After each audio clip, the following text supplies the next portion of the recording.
பெரும்பாலான மாணவர்கள் government ஜாப்காக government exam prepare பண்ணிட்டு இருக்காங்க. இதுல போன மாதம் ஜூன் 9ஆம் தேதி தான் டிஎன்பிசி குரூப் 4 எக்ஸாம் நடந்து முடிஞ்சது. குரூப் 4 தேர்வு முடிவுகள் இன்னும் ஓரிரு மாதங்கள்ல வெளியாகும்னு சொல்லிட்டு எதிர்பார்க்கப்படுகிறது.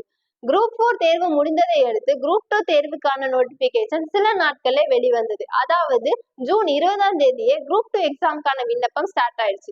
இது முடிவதற்கு இன்னும் ஒரு சில நாட்களே உள்ளன.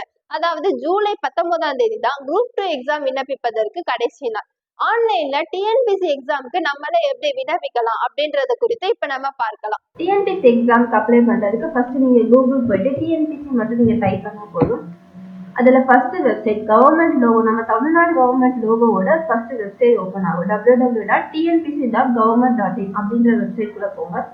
ஸோ போனதுக்கு அப்புறம் இந்த மாதிரி ஒரு பேஜ் வந்து ஓப்பன் ஆகும். ஸோ இங்க மேல ரைட் கார்னர்ல பாத்தீங்கன்னா இங்க வந்து லாங்குவேஜ் இருக்கும். உங்களுக்கு என்ன லாங்குவேஜ் கம்ஃபர்டபுளா இருக்கோ அந்த லாங்குவேஜ் வந்து நீங்க சூஸ் பண்ணிக்கலாம்.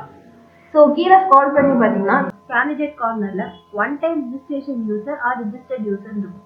So one time registration user வந்து எதுக்குன்னா, ஸோ நீங்க இந்த ஒன் டைம் வந்து ஒரு 150 rupees பே பண்ணி நீங்க வந்து ரிஜிஸ்டர் பண்ணிக்கலாம். ஸோ இந்த ரிஜிஸ்ட்ரேஷன் வந்து 5 years வேலிடிட்டி. ஸோ நீங்க 5 yearsல நீங்க எப்பவுமே டிஎன்பிசி எக்ஸாம் 5 yearsல எத்தனை டிஎன்பிசி எக்ஸாம் நீங்க அப்ளை பண்ணாலும் எக்ஸாமோடைய ஃபீ மட்டும் தான் நீங்க பே பண்ற மாதிரி இருக்கும். ரிஜிஸ்ட்ரேஷன் ஃபீ வந்து கிடையாது. ஸோ அந்த ரிஜிஸ்ட்ரேஷன் ஃபீ தான் ஒன் டைம் ரிஜிஸ்ட்ரேஷன் மாதிரி நம்ம ஒரு தடவை பே பண்ணாதான் போதும். ஸோ இதுல உங்களுடைய பர்சனல் டீடைல்ஸ் அண்ட் உங்களுடைய எஜுகேஷனல் டீடைல்ஸ் நீங்க வந்து கொடுத்து இந்த ஒன் டைம் ரிஜிஸ்ட்ரேஷன் நீங்க வந்து பண்ணிக்கலாம். ஸோ நீங்க வந்து இப்பதான் ஃபர்ஸ்ட் டைம் டிஎன்பிசி எக்ஸாம் நீங்க வந்து அப்ளை பண்றீங்க அப்படின்னா அந்த ஒன் டைம் ரிஜிஸ்ட்ரேஷன்ன்றது ரொம்ப மஸ்ட். ஸோ அது எப்படி அப்ளை பண்ணணும்னா one time registration and Unison. So இதை கிளிக் பண்ணும்போது இந்த மாதிரி உங்களுக்கு ஒரு பேஜ் ஓப்பன் ஆகும். ஸோ இதுல வந்து நீங்க வந்துட்டு உங்களுடைய லாகின் ஐடி வந்து நீங்க வந்து கிரியேட் பண்ணிக்கணும். ஸோ கிரியேட் லாகின் ஐடி நீங்க வந்து உங்களுடைய நேம் வச்சு நீங்க வந்து ஒரு லாகின் ஐடி வந்து கிரியேட் பண்ணிக்கலாம்.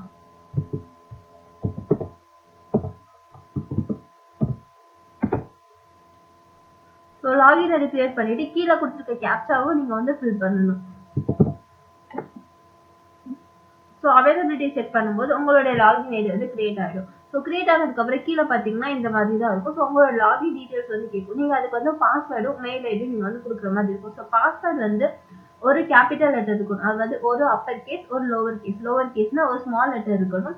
ஸோ 1 digit ஒரு நம்பர்ல வந்துட்டு ஒரு ஒரு ஏதாச்சும் ஒரு நம்பர் டிஜிட் இருக்கணும். ஸோ ஒரு ஸ்பெஷல் கேரக்டர் இருக்கணும். ஸோ உங்களுடைய பாஸ்வேர்ட் பார்த்தீங்கன்னா 8 to 15 லென்த்குள்ள இருக்கணும். ஸோ 8 to 15 லென்த் கேரக்டர்ஸ் இருக்கணும். ஸோ இப்படிதான் நீங்க வந்து பாஸ்வேர்ட் கிரியேட் பண்ணிக்கணும். ஸோ பாஸ்வேர்ட், அதுக்கப்புறம் மெயில் ஐடி, கீழே வந்து உங்களுடைய பர்சனல் டீடைல்ஸ்லாம் கேட்கும். உங்களுடைய நேம், அதுக்கப்புறம் வந்து உங்களோட ஃபாதர்ஸ் நேம், மதர்ஸ் நேம், உங்களோட mobile number. So mobile number கொடுத்ததுக்கு அப்புறம் அதை வந்து வெரிஃபை பண்ணணும் ஓடிபி கொடுத்து. ஸோ ஓடிபி கொடுத்து நீங்க வந்து வெரிஃபை பண்ணும்போது உங்களுடைய மொபைல் நம்பருக்கு ஒரு ஓடிபி போயிருக்கும். ஸோ அதை இதுல நீங்க பேஸ்ட் பண்ணீங்கன்னா ஸோ அதை நீங்க பேஸ்ட் பண்ணி நீங்க வந்து வெரிஃபை பண்ணிக்கலாம். ஸோ வெரிஃபை பண்ணதுக்கு அப்புறம் கீழே பார்த்தீங்கன்னா நீங்க வந்து ரிசர்வ் கேட்டகரியா இல்லையா அப்படின்ற மாதிரி இருக்கும்.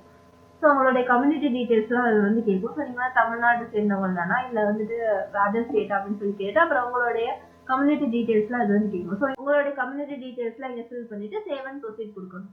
ஃபர்ஸ்ட் ஸ்டேஜ் நீங்க ரிஜிஸ்ட்ரேஷன் முடிஞ்சதுக்கு அப்புறம் first stage of registration completed successful வரும்.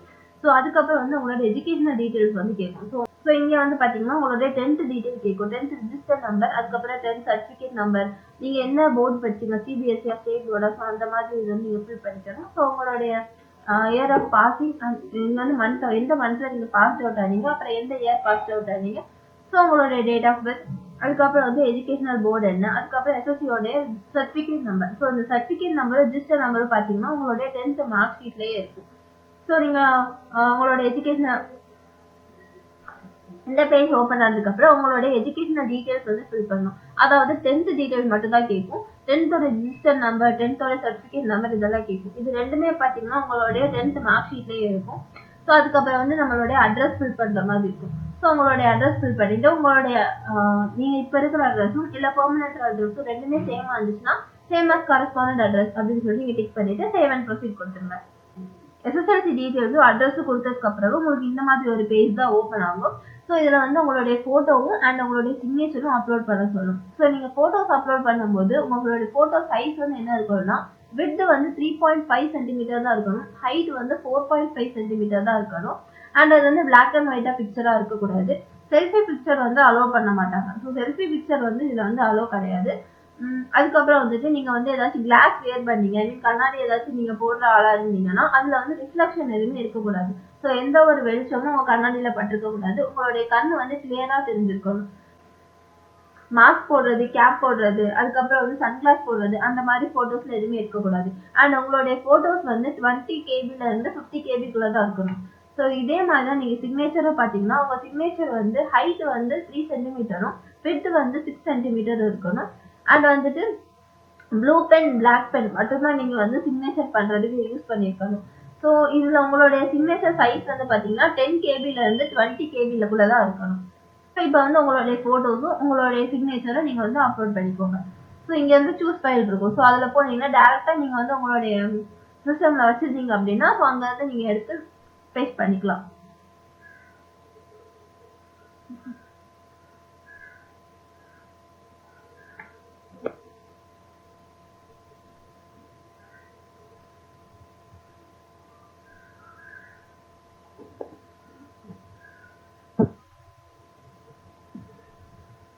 ஸோ போட்டோஸ் அப்லோட் பண்ணதுக்கு அப்புறம் சேவ் அண்ட் ப்ரொசீட் கொடுத்தீங்கன்னா இந்த மாதிரி ஒன்று ஓப்பன் ஆகும். ஸோ கொடுத்த டீட்டெயில்ஸ் எல்லாமே இந்த பேஜ்ல இருக்கும். ஸோ அதில் ஏதாச்சும் மிஸ்டேக் இருக்கா அப்படின்னு சொல்லிட்டு நீங்க ஒன்ஸ் வந்து இதை ஃபுல்லா பார்த்து செக் பண்ணிக்கலாம். ஸோ எந்த ஒரு மிஸ்டேக்கும் இல்லை அப்படின்னா நீங்க வந்து டிக்ளரேஷன் அக்செப்ட் பண்ணி இதை வந்து சேவ் அண்ட் ப்ரொசீட் கொடுத்தீங்கன்னா பேமெண்ட் ப்ரைஸ் வந்துடும். So proceed to payment. So நீங்க ப்ரொசீட் டு பேமெண்ட் கொடுத்ததுக்கப்புறம் இந்த மாதிரி தான் ஒரு பேஜ் ஓப்பன் ஆகும். ஸோ இதில் வந்து பேமெண்ட் கேட்வே அப்படின்னு செலக்ட் பண்ணி பேமெண்ட் டைப்னு பார்த்தீங்கன்னா ஆன்லைன் கொடுத்துட்டு கிரெடிட், டெபிட், வெப் இது மூணுல எதுனாலும் நீங்க சூஸ் பண்ணி பே பண்ணிக்கலாம். ஸோ இங்க வந்து நீங்க வந்து 150 rupees நீங்க வந்து பே பண்ணி உங்களுடைய ஒன் டைம் ரெஜிஸ்ட்ரேஷன் வந்து நீங்க வந்து முடிச்சிடலாம்.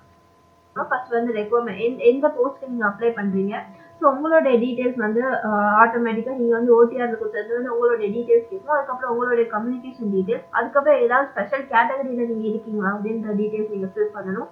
அதுக்கப்புறம் வந்துட்டு எலிஜிபிலிட்டி டீடைல்ஸ் கேட்கும். ஸோ எலிஜிபிலிட்டி டீடைல்ஸ்ல நீங்க வந்து இந்த எக்ஸாமுக்கு நீங்க எலிஜிபிள் அப்படின்னு சொல்லிட்டு அதுக்கான டீடைல்ஸ் வந்து அதுக்கான டீடைல்ஸ்லாம் நீங்க அப்ளை பண்ற மாதிரி இருக்கும். அதுக்கப்புறம் உங்களுடைய அகாடமிக் குவாலிஃபிகேஷனோட டீடைல்ஸ் நீங்க கொடுப்பீங்க.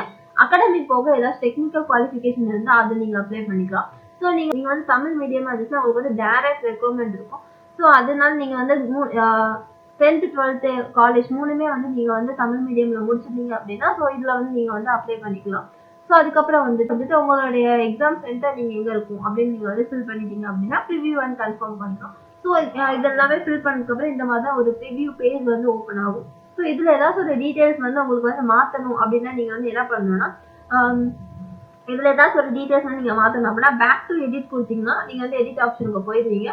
ஸோ போனதுக்கு அப்புறம் உங்களுடைய டீடைல்ஸ் ஃபுல்லாவே நீங்க வந்து இதுல வந்து மாறி இது பண்ணிக்கலாம். ஸோ இதெல்லாமே முடிச்சதுக்கு அப்புறம் கீழே வந்தீங்கன்னா உங்களுடைய டிக்ளரேஷன் ஃபார்ம் இருக்கும் ப்ரிவியூ கீழே. ஸோ அது எல்லாத்தையுமே நீங்க வந்துட்டு ரீட் பண்ணி பார்த்துட்டு செலக்ட் பண்ணிக்கணும்.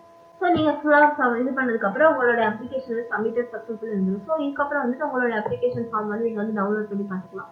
ஸோ டிஎன்பிஎஸ்சி எக்ஸாமோடைய ஃபீஸ் ஸ்ட்ரக்சர் நம்ம பார்த்தோம்னா ஒன் டைம் ரெஜிஸ்ட்ரேஷனுக்கு வந்து 150 rupees நம்ம பே பண்ணணும். ஸோ அதுக்கப்புறம் வந்து எக்ஸாம் ஃபீஸ் பார்த்தீங்கன்னா 200 rupees இருக்கும். ஆனால் அந்த எக்ஸாமினேஷன் ஃபீஸ் வந்து ஒரு சில கேட்டகரிஸ்க்கு வந்து கிடையாது. அது யாருன்னு சொல்லி பார்த்தோம்னா ஷெட்யூல் கேஸ்ட், அதுக்கப்புறம் ஷெட்யூல் ட்ரைப்ஸ், இவங்களுக்கு வந்துட்டு எக்ஸாமினேஷன் ஃபீ வந்து கிடையாது. ஸோ அதுக்கப்புறம் பார்த்தீங்கன்னா மாற்றுத்திறனாளிகள் மற்றும் வந்து விதோவுக்கு வந்துட்டு எக்ஸாமினேஷன் ஃபீஸ் வந்து கிடையாது. அதுக்கப்புறம் பாத்தீங்கன்னா எம்பிசி, பிசி, அதுக்கப்புறம் வந்து பேக்வர்ட் கிளாஸ்லயும் முஸ்லிம்ஸ் இவங்களுக்கு எல்லாத்துக்குமே அவங்களுக்கு கொடுத்த 3 ஃப்ரீ சான்சஸையும் அவங்க வந்து யூஸ் பண்ணல அப்படின்னா அவங்களுக்கு வந்து எக்ஸாமினேஷன் ஃபீ வந்து கிடையாது. அதே மாதிரி எக்ஸ் சர்வீஸ்மேனுக்கும் அவங்களுக்கு கொடுத்த 2 சான்சஸ் அவங்க வந்து யூஸ் பண்ணல, இதுக்கு முன்னாடி அவங்க வந்து ஜாப் அப்ளை பண்ணும்போது அதை யூஸ் பண்ணல அப்படின்னா இந்த டைம் அவங்க வந்து அதை வந்து யூஸ் பண்ணிக்கலாம். ஸோ இதுதான் வந்துட்டு எக்ஸாமினேஷனோட ஃபீஸ் ஸ்ட்ரக்சர்.